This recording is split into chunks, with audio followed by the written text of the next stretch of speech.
16-year-old Michael Politzer lives with his mother in Carlisle, Pennsylvania. Oh, you are out. Now, technically, that wouldn't count. Great. In many ways, he's like other kids his age. Yes, Hillary. It's not a commentary, it's a singing-tary. I like watching movies and playing games, reading books, playing on the computer, emailing.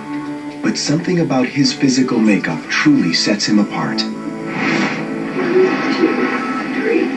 Michael has a rare syndrome that has radically reworked his vascular system and much of his anatomy. I have a condition called Klippel-Trenaunay syndrome. I've had KT since I was born. The circulatory system in Michael's lower body has way too many blood vessels. And mysteriously, there are more on his left side than his right. The vessels are strangely formed and arranged in tangled masses. KT syndrome has also completely distorted Michael's physique. His upper body is undersized, but his legs, hips, and buttocks are oversized, with his left side extremely enlarged. If his left leg had not been amputated at the knee, it would be 6 to 10 inches longer than his right. When I had the bottom of my left leg removed, before that, it was so big and heavy that I was literally using my hands to lift it. I couldn't lift my leg at all by itself. His unusual blood vessels caused his abdominal organs to become enlarged as well, until surgeons reconstructed them. He has had problems with malformations in his intestinal tract. He also had a very large malformation in his bladder. His bizarre vessels are responsible for the huge purple blotches on his overgrown body parts. He has what are commonly known as port wine stains, the large purple patches on the surface of his skin. Okie dokie, pal. Are you ready for a bath? Not your favorite activity, I know. Very little is known about what causes KT. Because of its effects, Michael can't walk and needs assistance from his mom, Geneva, and his aide. KT is a very complex syndrome, and it manifests in very different ways with everybody. We have met people with this syndrome that have one hand involved. Then there are other cases that are much more involved, like Michael's. The specialists who treat Michael consider him truly extraordinary. He has one of the most complex situations with Klippel-Trenaunay that we've ever seen. Michael's vascular malformations extend from the skin all the way through to the bone. As extreme as it is, Michael's condition has the signature traits of KT syndrome. He has normal arteries, the vessels that carry blood from the heart to the cells. But the vessels that carry blood back to his heart, his veins, capillaries, and lymphatic vessels, are malformed. Instead of having organized branches of capillaries, Michael has thick, extensive sheets just beneath his outer layer of skin. They are dilated and bloated with blood, which gives them a purple hue. The surface of Michael's skin that shows the purple marks are mostly the capillary component. We have a very, very fine network. Instead of large, deep veins, Michael's lower body has smaller sized tubes with squiggles and bulges. These tubes don't have the usual organized systems of branching veins draining into them. In their place are dense, disorderly nests of oversized vessels. His lymphatics have also gone awry. Lymphatics are very tiny blood vessels that in the normal setting are not visible to the naked eye.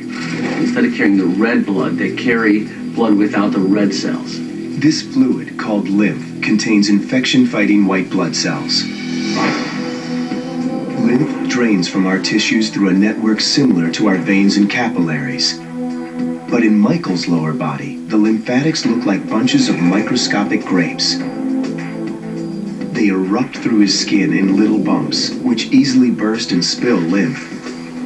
This fluid is often mixed with blood from nearby capillaries, which frequently leak.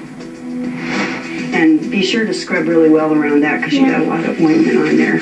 Almost constantly, I bleed a little, but I'll start bleeding majorly if I bump my leg or if I get scratched or something. The leaks in Michael's vascular system provide an open door for bacteria. All right, I'm gonna let you soak for a couple minutes while we get the rest of the stuff here. If those little vesicles are open and the bacteria can get in, you get a cesspool of this stagnant blood and fluid that becomes infected. Michael disinfects every day in a bleach solution. Well, I don't know of too many 16-year-old boys that like to take baths. But in Michael's case, it's really, really critical. It's just very important that he be kept as clean as possible because he doesn't have that layer of protection that everybody else has that keeps bugs out. This thing is so great. So slow. The fragile leaky vessels in Michael's skin make it impossible for him to attach a prosthetic leg to his left thigh. If any pressure is applied to these delicate vessels, they rupture, creating open wounds. Can you hold your hand on that? You got a little bleeder there, bud. 3 and up. Michael's malformed vessels also generate painful blood clots. Sometimes I'll be in pain and I won't even realize it because I'm just so used to it. Does it hurt? A little. The flow of blood through these abnormal blood vessels is not proper. And what happens is the blood sits in the blood vessels and easily clots. I want to put this up over the top because you got a lot of oozing for some reason here today. And you can have swelling, pain, further breakdown of the skin with open sores. I know, that skin tag is really starting to open up again. Not only do these clots cause Michael pain, they can also trigger life-threatening crises. Blood clots can break off and travel to the lungs and cause what's called a pulmonary embolus, which is where a large blood clot gets stuck in the lung. If a clot does get lodged in his lungs, it could block blood flow, shut down his breathing, and cause sudden death. I win! Michael's body is extremely weak. The bleeding constant and blood clots a permanent threat. Still, he manages to lead a fairly ordinary life. Oh no! Oh, run! The ball's going so fast! Oh, ow! Yes! Yes! Even in having been born with this rare vascular disease, he can still find reasons why that's a good thing and why he's glad that he was born this way. He's remarkable. Michael is a pretty typical teenager. He really is. And like a typical teenager, he's fallen in love. Hey! How was your trip? I missed you. Fun! And his new companion is giving him renewed strength to battle a vascular system that constantly throws him life-threatening challenges. Well, so great to see you. Good to see you too.